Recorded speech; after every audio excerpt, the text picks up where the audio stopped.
55, 55 और 95 हर उम्र के लिए यकसा मुफीद, मफाद आम्मा का आलम बरदार। जरूर सब्सक्राइब करें, लाइक करें, शेयर करें और बेल आइकन प्रेस करना न भूलें।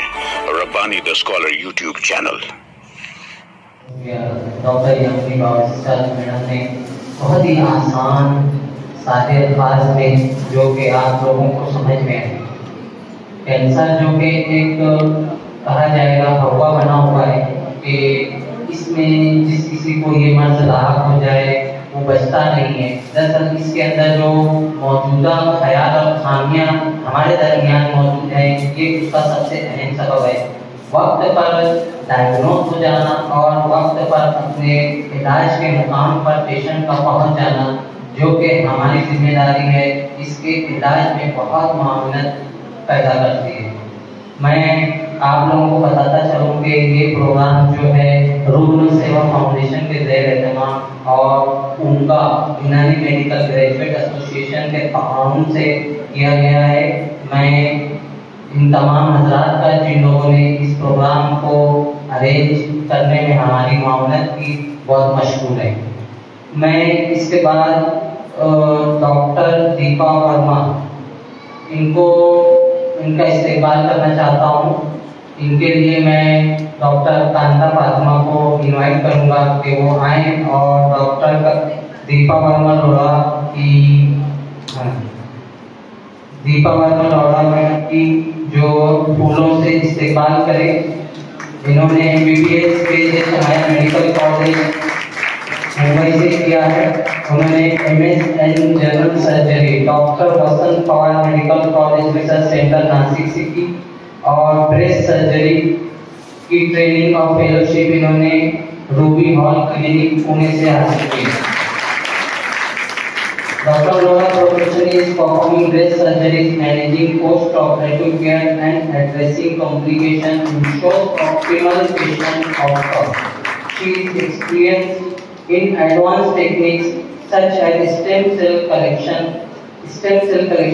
cryopreservation and flow cytometry, crucial for diagnosis and various hematological disorders.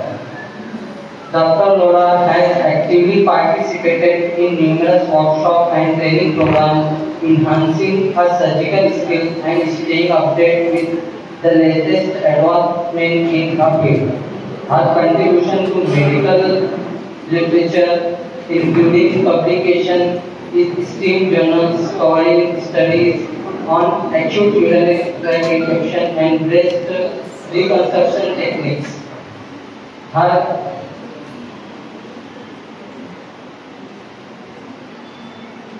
इनकी तालीमी सरगर्मियां भी काफ़ी काबिल-ए-फ़ख्र रही हैं। उन्होंने गोल्ड मेडल हासिल किया हुआ है स्कूल साइंस टॉपर और हाईएस्ट मार्क्स इन इंग्लिश। इस तरीके से मुतअद्दिद अवार्ड उनके नाम में मैं मैडम से गुजारिश करूँगा कि वो अपने लेक्चर का आगाज करें। थैंक यू, शुक्रिया हम सबको यहाँ बुलाने के लिए। तो मैं डॉक्टर दीपा वर्मा लोड़ा हूँ। मैं एक सर्जिकल ऑन्कोलॉजिस्ट और अगर इतना एडवांस है कि पूरा ब्रेस्ट निकालना भी है तो भी उसको रिकंस्ट्रक्ट करके ऐसा बनाया जा सकता है कि बाहर वाले तीसरे आदमी को पता ही नहीं लगेगा कि आपके ब्रेस्ट का ऑपरेशन है। तो वो ये डर है कि अगर ब्रेस्ट का कैंसर हुआ तो मेरा पूरा ब्रेस्ट निकाल देंगे। उसकी वजह से बहुत लेडीज आगे बढ़ते ही नहीं। उनको ऐसा है कि छोड़ दो बाबा, जाने तो जो होगा दिखेंगे। ये किया तो समाज में क्या दिखाएंगे, लोग पूछेंगे क्या हो गया, कैसे हो गया, वो सोचना ही नहीं है क्योंकि ऐसा होने ही नहीं वाला है। अगर निकालना भी पड़ा तो उसको रिकंस्ट्रक्ट करने के बहुत सारे सर्जिकल ऑप्शंस हैं। तो पहले मैं थोड़ा सा आपको बताना चाहूंगी कि ब्रेस्ट कैंसर के बारे में जानना क्यों जरूरी है। तो अभी वर्ल्ड में सिर्फ इंडिया में नहीं, वर्ल्ड में नंबर 1 ब्रेस्ट कैंसर।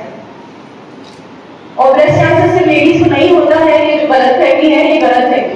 हाँ, ब्रेस्ट कैंसर जेंट्स को भी हो सकता है। 1% of all breast cancers are mails.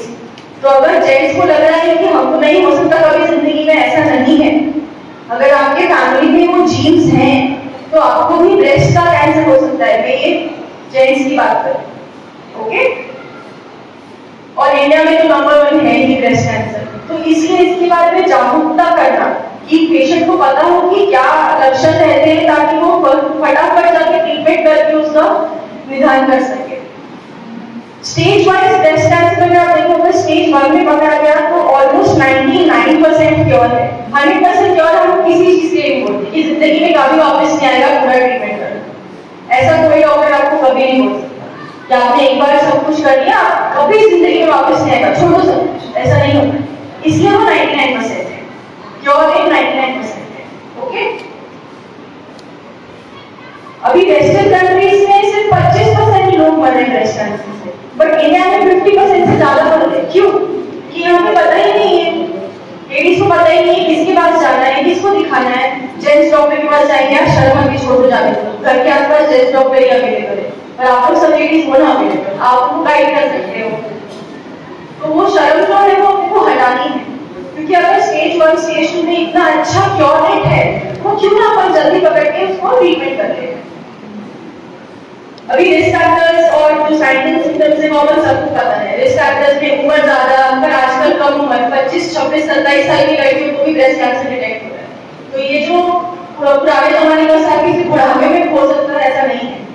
हाँ, फिर आपकी महीना कब चालू हुआ और कब बंद हुआ। अगर बहुत अर्ली एज में चालू हुआ और बहुत लेट एज में बंद हुआ तो जो हार्मोनल इफेक्ट रहता है बॉडी में वो ज्यादा टाइम के लिए रहता है, तो उससे रिस्क बढ़ता है। फिर पहला बच्चा कब हुआ, आजकल बहुत कॉमन हो गया है 35-40 के बाद पहला बच्चा होना, उससे रिस्क बढ़ता है। हाँ, बच्चे नहीं होना वो भी एक रिस्क है। 35, 26, 36 के बाद पहला बच्चा हो रहा है, 33-34 में हो सकता है कैंसर। फैमिली हिस्ट्री में आपको पता है जीन्स होते हैं, कुछ जेनेटिक फैक्टर्स होते हैं जिनकी वजह से भी कैंसर्स होते हैं। नॉट जस्ट ब्रेस्ट कैंसर, बहुत सारे कैंसर्स है जो जेनेटिक्स की वजह से होते हैं। तो अपना फैमिली में अगर हिस्ट्री है किसी को, तो आपको ज्यादा अवेयर और ज्यादा सतर्क रहना चाहिए कि मैं अगर फटाफट सिर्फ नाम में बता रहे स्क्रीनिंग टेस्ट जो होते हैं वो उम्र के हिसाब से जो स्क्रीनिंग टेस्ट जरूरी है, आपको लक्षण नहीं है बट आपकी फैमिली में है हिस्ट्री, तो आपको उसमें ध्यान रखना चाहिए कि आपको हो सकता है क्योंकि आपकी जीन्स में है। हाँ, रेडिएशन कोई भी हार्मोन किसी तरह का अगर आपने लिया है तो उसी पिल्स लेते हैं अपन, उससे भी रिस्क बढ़ता है। फिर वेट ज्यादा होना, अल्कोहल ये सब चीजें कंज्यूम करना, उससे बढ़ता है। और क्या क्या चीजें बचाती है, पहला बच्चा जल्दी होना, ब्रेस्ट फीडिंग करना, हेल्दी लाइफस्टाइल रखना और फालतू के हार्मोन्स का इंटेक कम करना। मैम ने आपको बताया था हेल्दी लाइफस्टाइल से आप प्रोटेक्ट कर सकते हो अपने आप को। जीरो तो नहीं होगा कुछ, बट एटलीस्ट आप ट्राई कर सकते हो। साइंस एंड सिम्टम्स सबको पता है, गांठ होती है, पर और भी क्या क्या होता है। हाँ, एक्जिला में गांठ हो सकती है, ब्रेस्ट में गांठ हो सकती है, स्किन के ऊपर चेंजेस आ सकते हैं ब्रेस्ट में, फिर निपल के अंदर चेंजेस आ सकते हैं, निपल अंदर जा सकता है, निपल के ऊपर अल्सर आ सकता है, निपल में से काला लाल पानी आ सकता है। तो ये सब चीजें जो है वो पेशेंट्स को पता नहीं रहती, उनको सिर्फ पता है कि गांठ है तो कैंसर है, तो बाकी क्या लक्षण है उनको पता नहीं रहते। तो उनको बताना, उनको समझाना कि अगर उनको कुछ हो तो वो जल्दी से आके ट्रीटमेंट ले, ये अपने को पता होना चाहिए। ये बोलते हैं ब्लड स्टेन निपल डिस्चार्ज। हाँ, तो अगर दबाया पर से खून जैसा ब्राउनिश, ब्लैकिश या रेडिश कलर का डिस्चार्ज आएगा तो डिस्चार्ज को आपको टेस्ट के लिए भेजना है, पेशेंट का मैमोग्राफी करवाना है। अभी सोनोग्राफी बहुत कॉमनली हो जाती है, मैमोग्राफी सब जगह होती है, बट कैंसर के लिए बेस्ट मैमोग्राफी होती है। तो 40 के ऊपर की अगर कोई लेडी आपके पास आ रही है जिनको ब्रेस्ट की कोई कंप्लेन है तो mammography is always better, and 40 से नीचे की कोई लेडी है तो सोनोग्राफी इज। अभी इस मेन और लेफ्ट साइड का निपल देखो कैसे अंदर चला गया है, तो ये सब पेशेंट को लग रहा है नॉर्मल है, हाँ कुछ हो गया रहेगा क्योंकि उनको कोई गांठ नहीं लगी है, पर एक्चुअली कोई कैंसर का सिम्टम है। निपल के ऊपर ऐसे अल्सर हो जाना, उनको लग रहा है कि कुछ स्किन में इरिटेशन हो गई है, कुछ स्किन की बीमारी हो गई है, पर ये स्किन की बीमारी नहीं है, वो कैंसर का लक्षण है। अभी डायग्नोसिस तो बेसिक वही है, पेशेंट को चेक करना है उनको कहाँ गांठ है क्या नहीं है, अपने को बाकी उनका इन्वेस्टिगेशंस करा कर लेना है। Mammography is the most important. Mammography में जो सबसे छोटा जो डॉट, उतना छोटा डॉट भी आप मैमोग्राफी से पकड़ सकते हो। मैमोग्राफी के अभी नई नई टेक्निक्स आ गई, टोमोसिंथेसिस बोलते हैं, एक तरह का 3D मैमोग्राफी है, उसमें 3 डायमेंशनली हम देख सकते हैं। उस ज्यादा एक्सरे नहीं है आजकल, it's 3 dimensional mammography, 3 dimensional x-ray रहता है, उसमें इतना छोटी गार्ड मतलब तो आपको फील भी नहीं हो रही है, वो गार्ड भी हम डिटेक्ट कर सकते हैं। आपको लक्षण नहीं है पर आपने स्क्रीनिंग करवाई, डॉक्टर ने बोला था कि 40 के बाद सबने एक बार करना चाहिए, उस स्क्रीनिंग में आपकी इतनी सी भी गार्ड पकड़ी गई, अगर इतनी सी गार्ड का ऑपरेशन कितना बड़ा होगा, कितना बड़ा, किसको पता चलेगा? बायोप्सी, एफएलएसी का कोई रोल नहीं है कैंसर डिटेक्शन में, एफएलएसी से कुछ पता नहीं चलता, कुछ आगे की टेस्टिंग नहीं होती है, उसमें सिर्फ थोड़ा सा पानी बाहर आता है, उसमें हम कुछ और टेस्ट नहीं कर सकते। तो बायोप्सी स्टैंडर्ड, गोल्ड स्टैंडर्ड। हाँ, बायोप्सी सब जगह होती नहीं है, बट बहुत सारे सोनोग्राफी वाले डॉक्टर बायोप्सी करके देते हैं, बहुत सारे सर्जन बायोप्सी करते हैं। बायोप्सी में टुकड़े निकालते हैं, पानी नहीं आता, सिर्फ टुकड़े निकलते हैं, तो उसके ऊपर हम और टेस्ट कर सकते हैं, किस तरह की कीमोथेरेपी लगेगी, कीमोथेरेपी लगेगी नहीं लगेगी, हार्मोन थेरेपी लगेगी, ये सब टेस्ट हम उस टुकड़े में कर सकते हैं। जब तक आप ऑपरेशन होके ठीक हो गए तब तक तो आपका सबका आगे का प्लान रेडी हो जाता है। स्क्रीनिंग का जैसे आपने बोला, उसमें इंपॉर्टेंट स्टेप है ब्रेस्ट कैंसर और सेल्फ ब्रेस्ट एग्जामिनेशन, मतलब हर लेडी को अपना खुद का एग्जामिनेशन करना है हर महीने। तो ये कब करना चाहिए, कब नहीं करना चाहिए? All ladies should do this. 18 की उम्र के बाद जब तक आप हो इस दुनिया में तब तक तो आपने रहना चाहिए। हाँ, तो 4-5 दिन, अगर आपको महीना आता है तो महीना आने के 4-5 दिन बाद, आज खत्म हो गया, उसके 4-5 दिन बाद आपको करना है। और जिनको नहीं आता है महीना, वो महीने की पहली तारीख फिक्स कर सकते हैं या कोई भी तारीख फिक्स कर सकते हैं कि उस दिन पर करेंगे। करना क्या है, देखना है, फील करना है और निपल को दबा के देखना है। तो आपको मिरर के सामने खड़े रहना है, पहले हाथ बाजू में रखने हैं, फिर हाथ ऊपर उठा के और फिर हाथ कमर के ऊपर रख के आपको चेक करना है। चेक करना है कि कोई चेंजेस हो रहे हैं क्या, कि दोनों साइड नॉर्मल है, एक लेवल पे है, निपल अंदर जा रहा है, बाहर आ रहा है। फिर फील करना है अपने हाथों से, हाथ का ये जो पार्ट है, ये वाला ऐसे दबा के कभी भी एग्जामिनेशन नहीं करना है, क्योंकि आपको ब्रेस्ट का टिश्यू फील होगा, आपको लगेगी गार्ड। ये वाले हाथ से अपने पर से गोल गोल डायरेक्शन में घुमा के चेक करना है। हाँ, उन्होंने डायरेक्शन दिया है कि आपको कैसे चेक करना है, लेट के भी चेक कर सकते हैं, खड़े रहकर नहाते वक्त भी कर सकते हैं, सबसे आसान, नहाने का ही चेक कर लिया, हो गया अपना एग्जामिनेशन। तो ऐसे क्या होता है, अगर आप सिर्फ हर महीने करते हो ना, तो अगर कोई छोटा भी चेंज होता है तो आपको तुरंत पकड़ने आता है, क्योंकि आप हर महीने कोई चीज कर रहे हो। तो उसमें अगर कोई भी बदल होगा, भले ही वो थोड़े मिलीमीटर का बदल क्यों ना हो, वो आपको तुरंत समझ में आएगा कि पिछले महीने नहीं था, इस महीने क्यों है। तो आप डॉक्टर के पास जाने का सोचोगे। अगर आप चेक ही नहीं कर रहे हो तो जब तक वो इतना बड़ा नहीं हो जाता कि वो बाहर दिख के आने लगे, तब तक आप डॉक्टर के पास जाते नहीं। हाँ, और निपल दबा के देखना कि कोई तरह का पानी तो नहीं आ रहा है उसमें।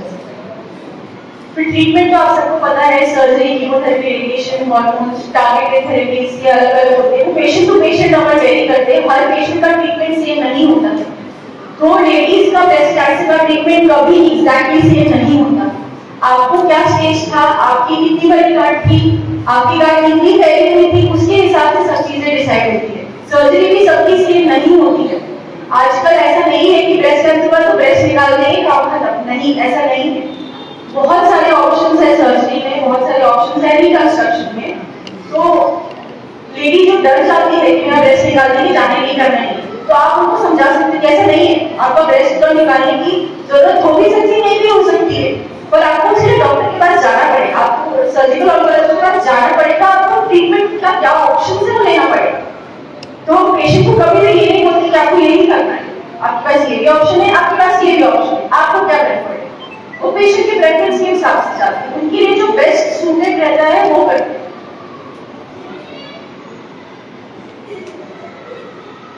तो अर्ली डिटेक्शन से अपन, मैंने आपको बताया जैसे स्टेज 1 स्टेज 2 का बहुत अच्छा क्योर रेट रहता है। तो जितनी जल्दी अपन डिटेक्ट करेंगे उतना बेटर रहेगा अपने पेशेंट्स के लिए, उतना उनको आगे का जिंदगी अच्छे से निकालते आएगा। तो अपने को होशियार रहना है, सतर्क रहना है कि अपने को क्या साइंस एंड सिम्टम्स है। ब्रेस्ट सेल्फ एग्जामिनेशन हर महीने करना है। स्क्रीनिंग मैमोग्राफी करवा लेनी है। 40 की एज अगर आपकी हो गई है, घर में हिस्ट्री हो ना हो, एक मैमोग्राफी तो करवा दो। अगर हिस्ट्री है तो डेफिनेटली हर साल आपको मैमोग्राफी करनी चाहिए। अगर फैमिली हिस्ट्री नहीं है तो 2 साल में एक मैमोग्राफी की तो भी it is good enough. But 40 के बाद एटलीस्ट एक बार तो मैमोग्राफी हर लेडी ने करवानी चाहिए।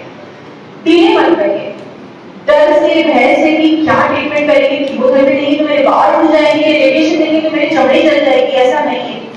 हाँ, जो भी ट्रीटमेंट है वो तो लेना है, नहीं तो जो भी आपकी जिंदगी बढ़ सकती है वो आप खुद ही घटा दें। और क्या रिजल्ट आएगा, ये गांठ है, कैंसर निकल जाएगा, ये सोच के जाना नहीं डॉक्टर के पास, ऐसे मत करिए। तो आपको समझाना है कि ये नहीं है एक्सक्यूज आपका कि आप नहीं जाओ डॉक्टर के पास कि कैंसर निकल जाएगा। नहीं निकला तो अच्छी बात है ना, निकल गया ट्रीटमेंट हो जाएगा। छोड़ दिया और कुछ बढ़ गया फिर हम भी कुछ नहीं कर सकते। स्टेज 4 के बाद एक पॉइंट ऐसा आता है कि हम भी भैया भी भगवान के हवाले, ऐसा हो जाता है। हाँ, जैसे मैंने आपको बताया क्योर रेट्स बहुत अच्छे हैं स्टेज 1 स्टेज 2 के। स्टेज 3 इज आल्सो नियरली 72%, पर स्टेज 4 जाने के बाद फिर बहुत ड्रामेटिकली कम होकर 22% हो गया है। किसी को क्वेश्चंस?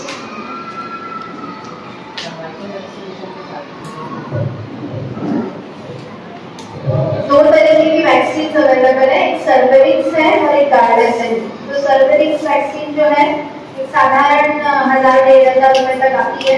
गार्डेसिल वैक्सीन जो है 4000 का भी है एक गार्डेसिल 4, और गार्डेसिल 9 जो है वो 10,000 का है, 10,000 का है। पर गार्डेसिल में भी सीरम कंपनी की इंडियन मेड की जो ये मर्क की है, और जो इंडियन कंपनी की सीरम की है वो roughly 2-2,500 तक आ जाती है गार्डेसिल वैक्सीन। तो सबसे अच्छी गार्डेसिल वैक्सीन है, चाहे हम इंपोर्टेड लगवाएं या इंडियन लगवाएं, रिजल्ट दोनों के सेम।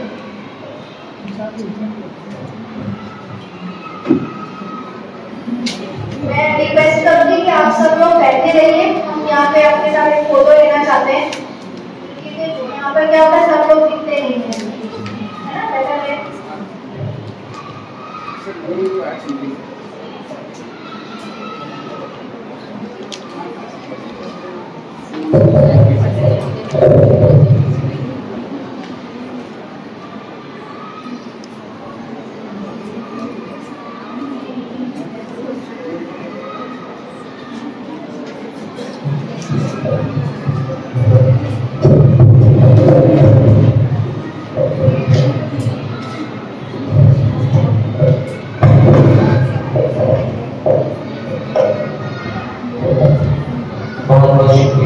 तमाम डॉक्टर्स का जो इतनी दूर से तशरीफ लाए, मैं डॉक्टर शाजिया को आवाज़ दूंगा कि वो आप लोगों के बिहार में इन लोगों का शुक्रिया अदा करें जो यहाँ तशरीफ लाएँ, अपनी पुरमक्त बातों से आप लोगों को एहतियात किया, और उन लोगों का भी जिन्होंने इस प्रोग्राम को अरेंज किया। डॉक्टर शाजिया।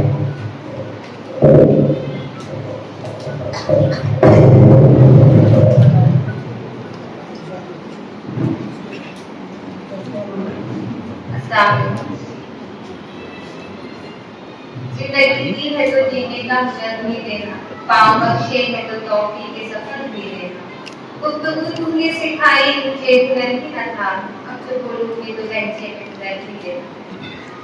सबसे पहले तो हमारे डॉक्टर्स का शुक्रिया जिन्होंने अपने तमाम कीमती वक्त निकालकर इस प्रोग्राम में मदऊ हुए और इस प्रोग्राम को काफी कामयाब और कामयाब बनाया।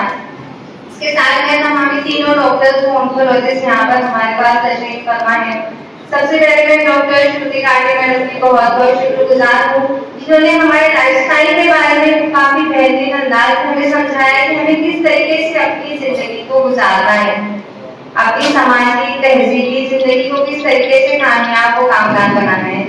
सेकंड, मैं डॉक्टर यामिनी पाकिस्तान मैडम की बहुत बहुत शुक्रगुजार हूँ, जिन्होंने हमें ट्रीटमेंट ऑफ मेथड को इजीली कैसे ट्रीटेबल बनाना है अपने प्रेजेंटेशन ऑफ अपने पेशेंट्स के साथ, है ना। हमें इनकी अवेयरनेस नहीं होती है कि हमें किस तरीके से अपने पेशेंट को ड्यूरिंग ट्रीटेबल कंडीशन में एट प्रेजेंट रखना है, उन्हें इस चीज के बारे में अवेयर करवाना है, ताकि हमारे समाज में इस बीमारी को काफी कम स्टेज पर इजीली ट्रीट करना है। ठीक है। थर्ड वन, मैं डॉक्टर दीपा मैडम की बहुत बहुत शुक्रगुजार हूँ, जिन्होंने हमें किस तरीके से किसी भी डिजीज को बेयर करना है पेशेंट के सामने, या फिर डायग्नोसिस को पेशेंट को ये भी समझाना है कि हम आपकी जो भी डिजीज के डायग्नोसिस कर रहे हैं आप उसका ट्रीटमेंट करवाओ। उन्होंने ये बताया कि ब्रेस्ट कैंसर जैसा कि बहुत ही ज्यादा एडवांस टेक्निक में आज रिप्रेजेंट हो रहा है कि हम उस चीज को इजी टू रिपेयर भी कर सकते हैं। उन्हें इस चीज की अवेयरनेस भी कराना है पेशेंट्स को, ताकि वो इस चीज से घबराए ना, इस चीज से डरे ना कि हम इस चीज को ट्रीट नहीं कर सकते। ठीक है, इसके अलावा मैं यहाँ पर मौजूद याकूब खान सर, यूनुस खान सर और किसान हमारे से तमाम लोगों की शुक्रगुजार हूँ और रुग्ण सेवा फाउंडेशन की बहुत बहुत शुक्रगुजार हूँ जिन्होंने इस प्रोग्राम को कम्प्लीटली तौर पर यहाँ पर हमारे साथ रिप्रेजेंट किया। इसके साथ मैं उनका के तमाम जिम्मेदारान की बहुत बहुत शुक्रगुजार हूँ, doctor Rehan Muni sir, doctor Afzal sir, doctor Tasneem madam और जितने भी यहाँ पर डॉक्टर मौजूद हैं जिन्होंने अपना कीमती वक्त निकाल कर इस प्रोग्राम को काफी कामयाब और कामयाब बनाया। मैं चाहती हूँ कि आगे भी इसी तरीके के तमाम प्रोग्राम हमारे सामने रिप्रेजेंट हो, तो हम उस प्रोग्राम को कामयाब इस तरीके से भी बना सकते हैं कि जो पेशेंट्स है हम उनमें इस डिजीज का रेशियो कम से कम करें और उनको इस डिजीज से अवेयर करें। इसके अलावा मैं एक बार और तमाम अपने डॉक्टर की शुक्रगुजार हूँ, काफी अच्छी तादाद में यहाँ तमाम ही लेडी डॉक्टर्स मौजूद हैं जिन्होंने अपने कीमती वक्त को यहाँ पर सर्व किया। बहुत बहुत शुक्रिया, जज़ाकल्लाह खुदा।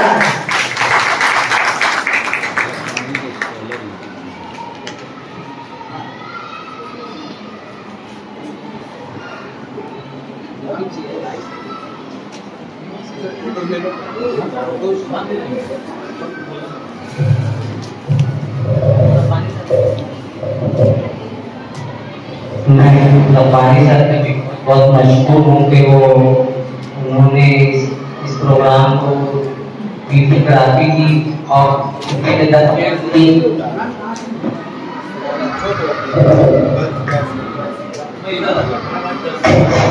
रब्बानी स्कॉलर यूट्यूब चैनल है के ऊपर मैडम के तमाम लेक्चर्स मिल जाएंगे। मौजूदा वक्त में जो इस वक्त इस हॉल में जो स्पीच दी गई है वो बतौर खास मिल जाएगी।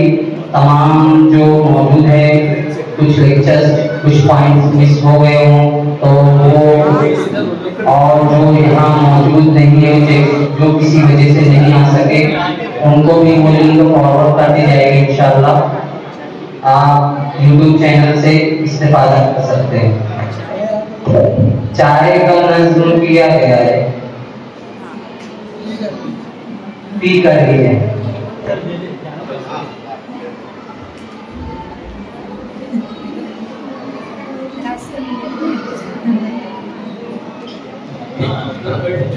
रुग्ण सेवा फाउंडेशन के प्रेसिडेंट याकूब भाई, वाइस प्रेसिडेंट यूनुस खान साहब और उनके मेंबरान तमाम यहाँ मौजूद है। हम उनके बहुत बहुत शुक्रगुजार हैं क्योंकि उनकी अनथक मेहनत के सबब ही हाजी इम्तियाज साहब भी मौजूद है। इस वक्त पिछली नशिस्तों पर वो विराजमान है। इन लोगों की मेहनत नवाज भाई जो कि अशोका हॉस्पिटल के एक जिम्मेदार रुकन हैं, वो काफ़ी मावनत करते हैं इलाज मुआवजे में। हर किस्म की अपने लेवल पर इनकी जो जिम्मेदारी है बढ़ जाती है और वो पेशेंट को हॉस्पिटल और डॉक्टर से मिलने मिलाने और उनके तशखीस से लेके इलाज तक काफ़ी मावनत करते हैं। हम उनके भी शुक्रगुजार हैं। मैं डॉक्टर रेहान रहीमी सर का भी शुक्रगुजार हूँ कि वो इस प्रोग्राम में अपना कीमती वक्त निकाल कर तशरीफ फरमा हुए।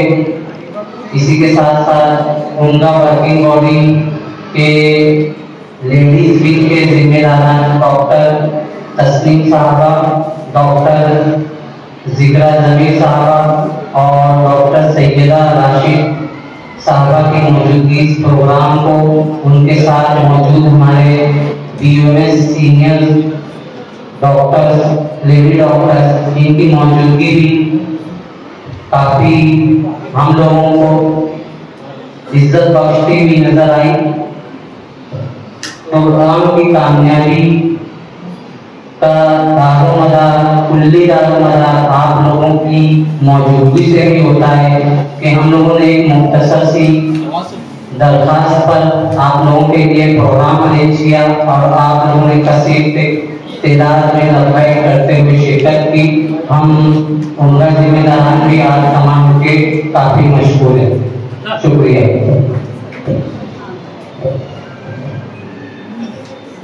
काफी एहतराम डॉक्टर साहब, आप लोगों का बहुत बहुत शुक्रिया और इस प्रोग्राम में शिरकत फरमाने।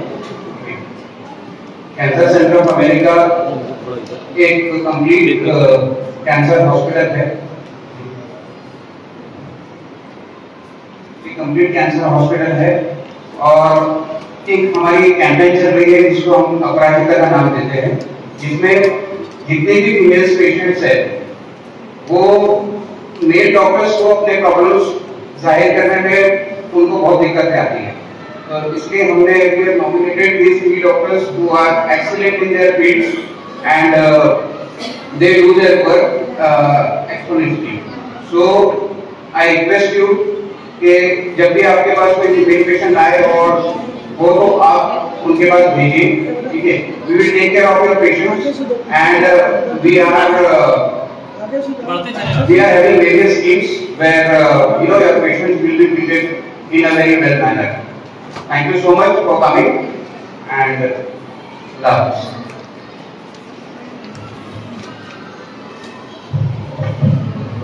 जैसे कि मैंने बताया कि पिछले महीने में 15 तारीख को अशोका के नासिक CCA कैंसर सेंटर पर हम लोगों की विजिट हुई थी। उन लोगों ने वहाँ पर शिरकत की, उनका सर्टिफिकेट और सबसे अहम बात कि हर डॉक्टर को 4 से 5 कूपन दिए गए जो कि OPD के लिए मुफ्त है और इन्वेस्टिगेशन जो भी लगता है ऐसे सस्पेक्टेड केस में तो उनका इन्वेस्टिगेशन भी 50% डिस्काउंट में किया जाएगा।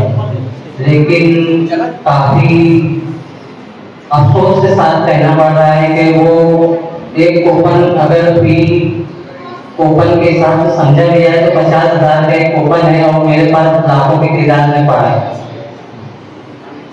जिन लोगों ने शिरकत की है उन्होंने ना सर्टिफिकेट लिया है ना कूपन, तो उसकी वैलिडिटी है दिसंबर के एंड तक, 31 दिसंबर तक उस कूपन की वैलिडिटी है, वो मुझसे हासिल करना। या फिर ऐसा भी हो सकता है कि उन्होंने शिरकत नहीं की है लेकिन उनको कूपन की जरूरत है तो वो बिल मुसाफा मुलाकात करके मुझसे कूपन ले लें। कूपन लेने के बाद कूपन पर डॉक्टर का स्टैम्प वगैरह होना जरूरी है और पेशेंट का नाम और उसके लिए बची हुई मुद्दत इस महीने को छोड़ देते हैं तो अक्टूबर मिलाकर दिसंबर तक 3 ही महीने। ऐसे में किसी गरीब पेशेंट का तशखीस व इलाज में काफी मोहनत हो जाएगी। मेरे पास मुताअद्दिद लोगों के सर्टिफिकेट और कूपन मौजूद हैं, क्लिनिक में पड़े हुए हैं, वो मुझसे जल्द से जल्द हासिल कर लें। ये ना हो कि जरूरत के वक्त तो मुझसे मिस हो जाए फिर आप ढूंढते रहे। इसलिए बेहतर है कि लोगों ने वो कूपन हासिल नहीं किया है वो हासिल कर। शुक्रिया। चाय प्रोग्राम बाकायदा चाय के साथ इख्तिताम किया जाए। 55 और 95 हर उम्र के लिए यकसा मुफीद। मफाद आम्मा का आलम बरदार। जरूर सब्सक्राइब करें, लाइक करें, शेयर करें और बेल आइकन प्रेस करना न भूलें। Rabbani the scholar YouTube channel. Rabbani the scholar YouTube channel इल्मी, अदबी, दीनी, मिल्ली, समाजी, सकाफती, तहजीबी, फलाही, तिब्बी, फन्नी, माशी, तिजारती, माशरती, इंतजामी, इनकलाबी, तहरीकी, तहकीकी, तकनीकी, तफ्तीशी, तामीरी, तालीमी व मालूमाती यूट्यूब चैनल जरूर सब्सक्राइब करें, लाइक करें, शेयर करें और बेल आइकन प्रेस करें। Rabbani the scholar YouTube channel.